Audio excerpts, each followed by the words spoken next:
ಮಾರನೆಯ ಬೆಳಿಗ್ಗೆ ಸ್ನಾನ ಸಂಧ್ಯಾವಂದನೆಗಳನ್ನು ಮುಗಿದ ನಂತರ ರಾಮ ಲಕ್ಷ್ಮಣರು ವಿಶ್ವಾಮಿತ್ರರ ಬಳಿಗೆ ಹೋದರು. ವಿಶ್ವಾಮಿತ್ರರ ಸುತ್ತಲೂ ಅನೇಕ ಋಷಿಗಳು ನೆರೆದಿದ್ದರು. ಯಾಗದ ಯಶಸ್ಸಿನಿಂದಾಗಿ ವಿಶ್ವಾಮಿತ್ರರ ತೇಜಸ್ಸು ಇಮ್ಮಡಿಸಿತು. ಅವರು ಅಗ್ನಿಯಂತೆ ಪ್ರಜ್ವಲಿಸುತ್ತಿದ್ದರು. ರಾಮ ಲಕ್ಷ್ಮಣರು ಅವರಿಗೆ ನಮಸ್ಕರಿಸಿದರು. ವಿಶ್ವಾಮಿತ್ರರು ಸ್ನೇಹಭಾವದಿಂದ ಮುಗುಳ್ನಗುತ್ತಾ, ರಾಮ, ಸದ್ಯಕ್ಕೆ ನಮ್ಮ ಇಲ್ಲಿನ ಕೆಲಸ ಮುಗಿಯಿತು. ಇಲ್ಲಿಂದ ನಾವು ಹೊರಡೋಣ. ಇನ್ನೊಂದು ಕಾರ್ಯ ಮುಗಿಸಿಕೊಂಡು ಅನಂತರ ನೀವು ಅಯೋಧ್ಯೆಗೆ ಹಿಂದಿರುಗಬಹುದು. ಮಿಥಿಲ ಎಂಬ ರಾಜ್ಯವಿದೆ. ಅದನ್ನು ಜನಕ ಮಹಾರಾಜನು ಆಳುತ್ತಿದ್ದಾನೆ. ಅವನು ಒಂದು ಯಾಗವನ್ನು ಮಾಡುತ್ತಿದ್ದಾನೆ. ಆ ಯಾಗಕ್ಕೆ ನಮ್ಮನ್ನು ಆಹ್ವಾನಿಸಿದ್ದಾನೆ.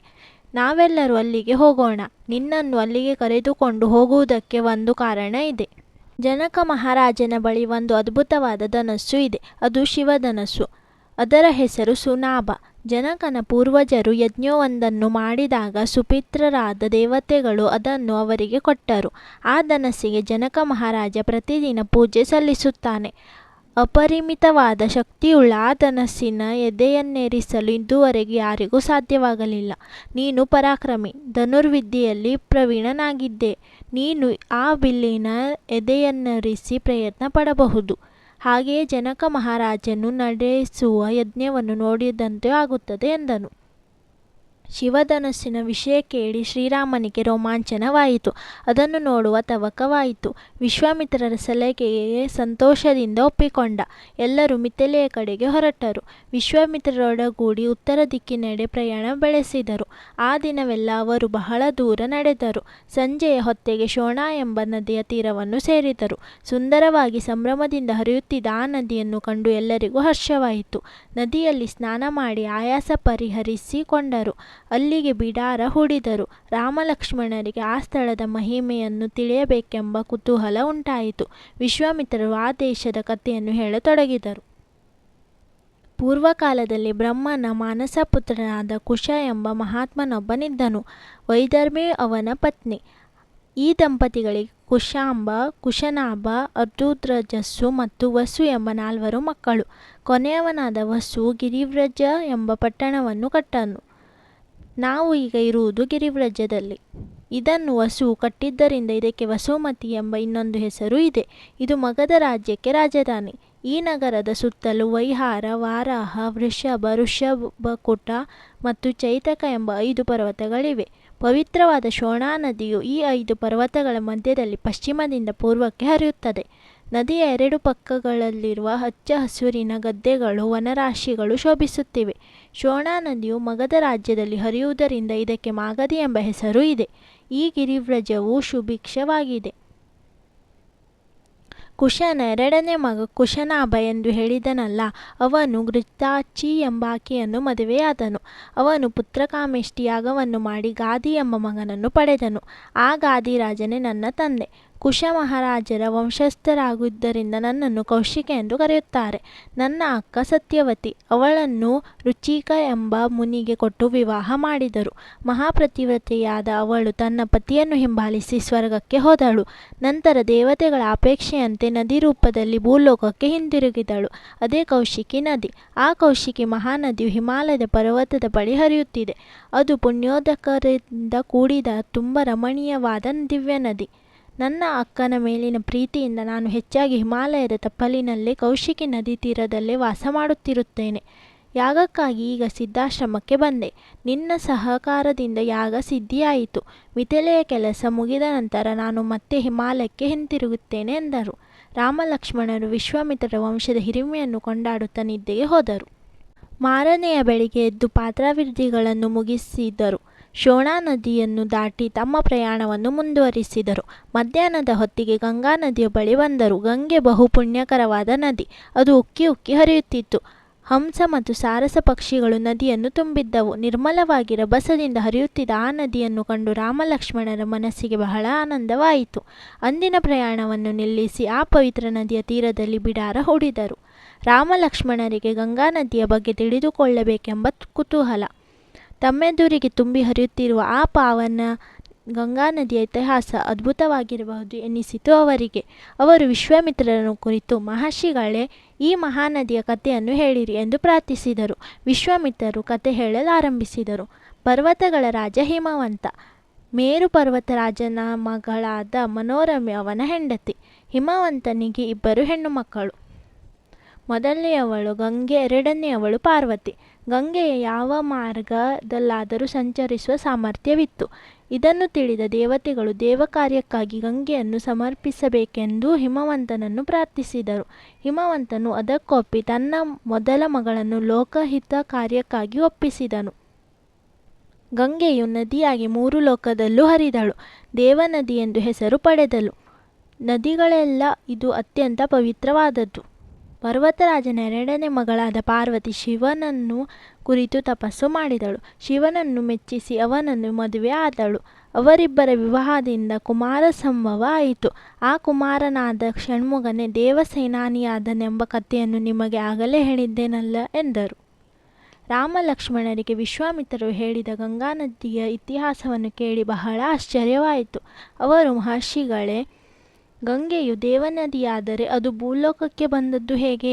ನದಿಗಳಲ್ಲೆಲ್ಲ ಅದು ಅತ್ಯಂತ ಪವಿತ್ರವಾದ ನದಿ ಎಂಬ ಹೆಸರು ಪಡೆಯಲು ಕಾರಣವೇನು? ಗಂಗಾ ನದಿಯನ್ನು ನೋಡುತ್ತಾ ನೋಡುತ್ತಾ ನಮಗೆ ಅದರ ಬಗ್ಗೆ ಭಕ್ತಿ ಹೆಚ್ಚುತ್ತಿದೆ. ದಯವಿಟ್ಟು ಈ ನದಿಯ ಕಥೆಯನ್ನು ವಿಸ್ತಾರವಾಗಿ ಹೇಳಿ ಎಂದು ಹೇಳಿಕೊಂಡರು. ವಿಶ್ವಾಮಿತ್ರರು ಕಥೆಯನ್ನು ಮುಂದುವರೆಸಿದರು. ಹಿಂದೆ ಅಯೋಧ್ಯೆಯನ್ನು ನಿಮ್ಮ ಇಕ್ಷ್ವಾಕು ವಂಶದ ಸಗರ ಎಂಬ ಚಕ್ರವರ್ತಿ ಆಳುತ್ತಿದ್ದ. ಅವನು ಧರ್ಮದಿಂದ ರಾಜ್ಯವಾಳುತ್ತಿದ್ದ. ಅವನಿಗೆ ಕೇಶಿನಿ ಮತ್ತು ಸುಮತಿ ಎಂಬ 2 ಮಡದಿಯರು. ಸಗರನಿಗೆ ಬಹಳ ಕಾಲ ಮಕ್ಕಳೇ ಆಗಲಿಲ್ಲ. ಆದ್ದರಿಂದ ಮಕ್ಕಳನ್ನು ಪಡೆಯುವ ಸಲುವಾಗಿ ತಪಸ್ಸನ್ನಾಚರಿಸಿದ. ದೇವತೆಗಳ ಅನುಗ್ರಹದಿಂದ ಕೇಶಿನಿಯಲ್ಲಿ ಒಬ್ಬ ಪುತ್ರನನ್ನು ಪಡೆದ.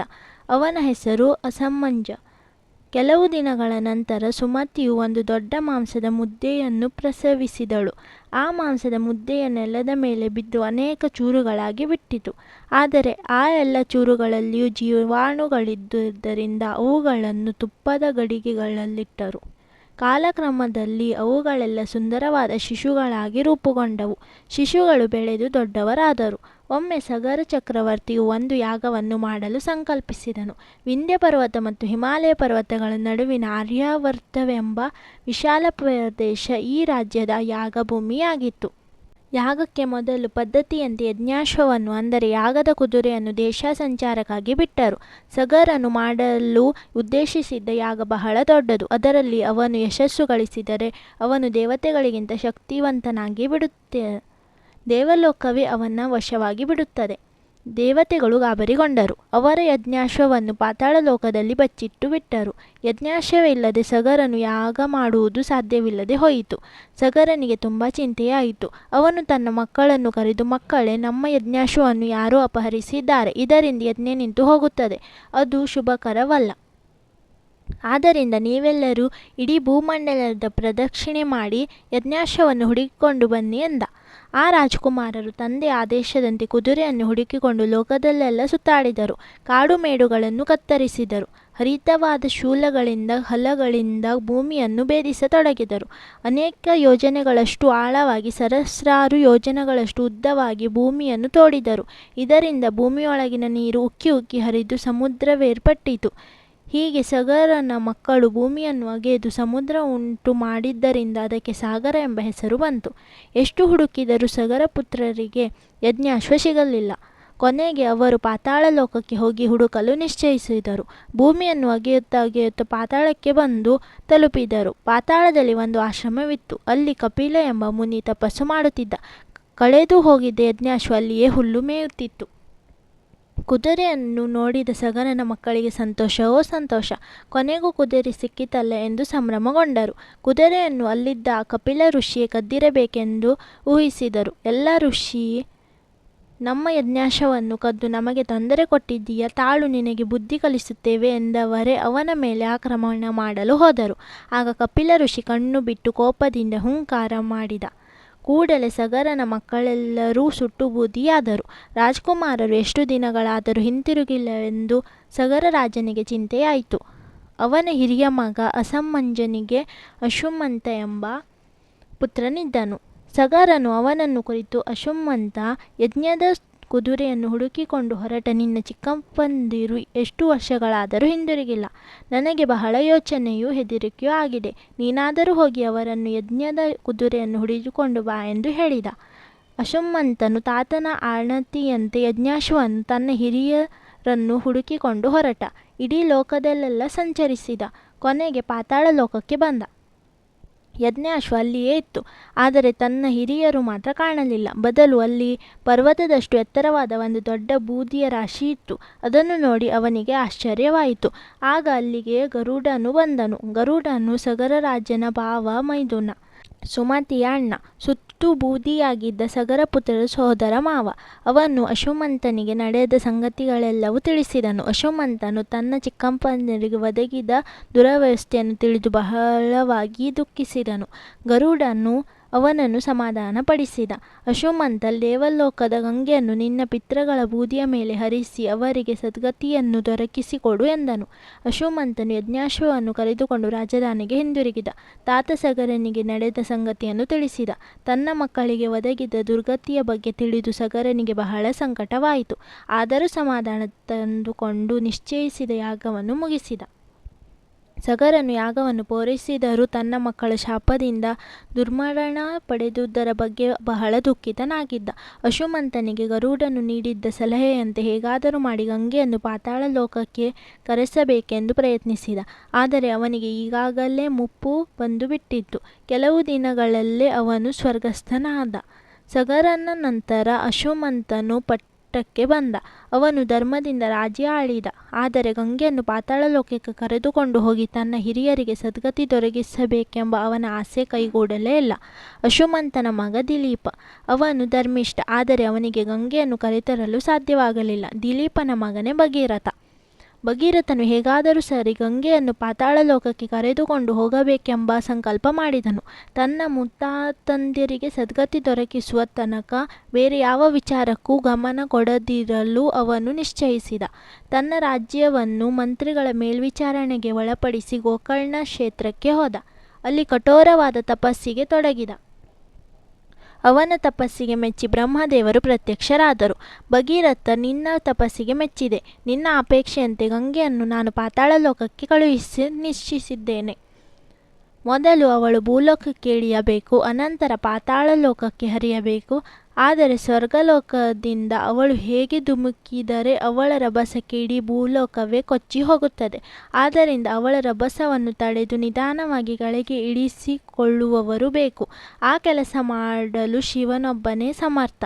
ನೀನು ಶಿವನನ್ನು ಮೆಚ್ಚಿಸಿ ಅವನನ್ನು ಈ ಕಾರ್ಯಕ್ಕೆ ಒಪ್ಪಿಸು ಎಂದರು. ಅದರಂತೆ ಭಗೀರಥನು ಶಿವನನ್ನು ಕುರಿತು ತಪಸ್ಸಿಗೆ ಆರಂಭಿಸಿದ. ಆಹಾರ ನಿದ್ರೆಗಳಿಲ್ಲದೆ ಬಹಳ ನಿಯಮದಿಂದ ಕಠೋರವಾದ ತಪಸ್ಸನ್ನೇ ಆರಂಭಿಸಿದ. ಲೋಕವಂದಿತನಾದ ಶಿವನು ಪ್ರತ್ಯಕ್ಷನಾಗಿ ಭಗೀರಥ ಕೋರಿಕೆ ಏನೆಂದು ಕೇಳಿದ. ಭಗೀರಥ ತನ್ನ ಅಭಿಲಾಷೆ ತಿಳಿಸಿದ. ಸ್ವರ್ಗದಲ್ಲಿ ಧುಮುಕುವ ಗಂಗೆಯನ್ನು ತಾನು ಭೂಮಿಯಲ್ಲಿ ಇಳಿಸಿಕೊಳ್ಳುವುದಾಗಿ ಶಿವನು ಆಶ್ವಾಸನೆ ನೀಡಿದ. ಅನಂತರ ಭಗೀರಥನು ಗಂಗೆಯ ಬಳಿ ಹೋದ. ಸ್ವರ್ಗಲೋಕದಲ್ಲಿ ಭೂಲೋಕಕ್ಕೆ ಬಂದು ಅಲ್ಲಿಂದ ಪಾತಾಳ ಲೋಕಕ್ಕೆ ಹರಿದು ತನ್ನ ಮುತ್ತಾತಂದರಿಗೆ ಸದ್ಗತಿ ದೊರಕಿಸಿಕೊಡಬೇಕೆಂದು ಪ್ರಾರ್ಥಿಸಿದ.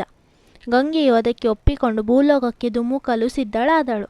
ಅವಳ ರಭಸದಿಂದ ಭೂಲೋಕವೇ ಕೊಚ್ಚಿ ಹೋಗುತ್ತದೆ. ಅವಳನ್ನು ನಿಯಂತ್ರಿಸಲು ಶಿವನು ಹಿಮಪರ್ವತದಲ್ಲಿ ನಿಂತ.